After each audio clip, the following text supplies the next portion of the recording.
আসসালামু আলাইকুম রহমতুল্লাহ। জি ভাইয়া, কী অবস্থা, কেমন আছেন?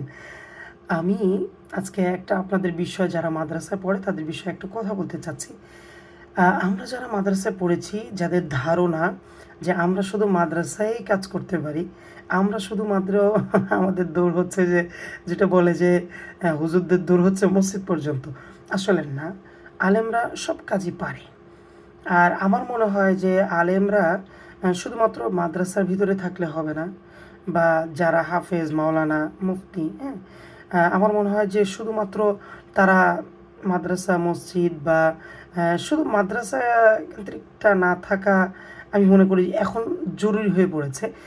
আপনার মাঠে কাজ করতে হবে, হ্যাঁ? আপনার ব্যবসা বাণিজ্য করতে হবে, আপনি যে কোনো কি করতে হবে। আপনি বিরিয়ানির দোকান দিতে পারেন, বা আপনি ভালো ব্যবসা করতে পারেন। কারণ আলেম ওলামাদের কিন্তু এই জায়গাটা খুবই প্রয়োজন। আমি জানি না কার মতামত কীভাবে যাবে।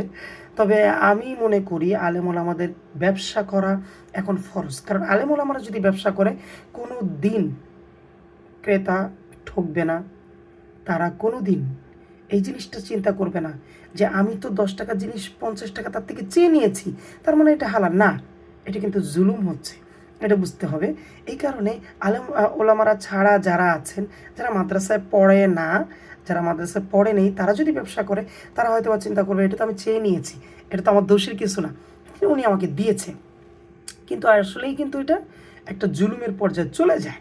এটা কিন্তু জুলুমের মতো মনে হয়। বা আপনি ১০ টাকা লাভ করলেই আপনার ১০ টাকা হচ্ছে, কিন্তু আপনি সেখানে ৫০ টাকা লাভ করতেছেন। এই বেচারা কিন্তু জুলুমের শিকার হচ্ছে। এটা কিন্তু কমপক্ষে আলেমরা, মাদ্রাসার বাচ্চারা এই কাজটা করবে না।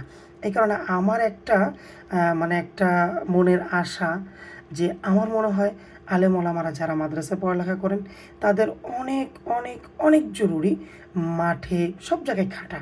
কৃষিকাজ করতে পারেন, এগুলো তো কোনো দোষের না। আমাদের অনেক সাহাবীরা এটা করেছেন, হ্যাঁ?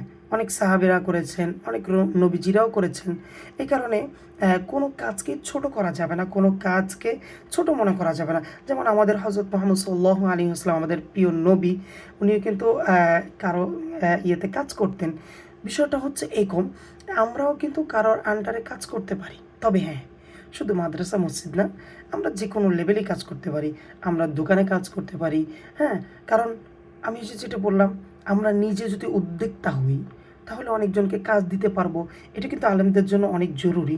কারণ এখন যারা করতেছে, ঘাম শুকানোর আগে যে বিধানটা আছে যে তাদের ঋণটা পরিশোধ করা বা তাদের টাকাটা দেওয়া, এটা কিন্তু হয় না আসলে। কিন্তু আলেমরা কিন্তু কমপক্ষে এই কাজটা করবেন না।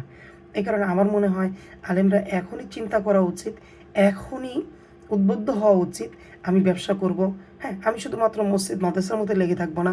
আমি ব্যবসা বাণিজ্য থেকে নিয়ে শুরু করে আমার সব কিছু করাই উচিত। আর আমি মনে করি এখন আলেম ওলামাদের এই সেক্টরগুলা নেওয়া হচ্ছে এক হিসেবে ফরজ।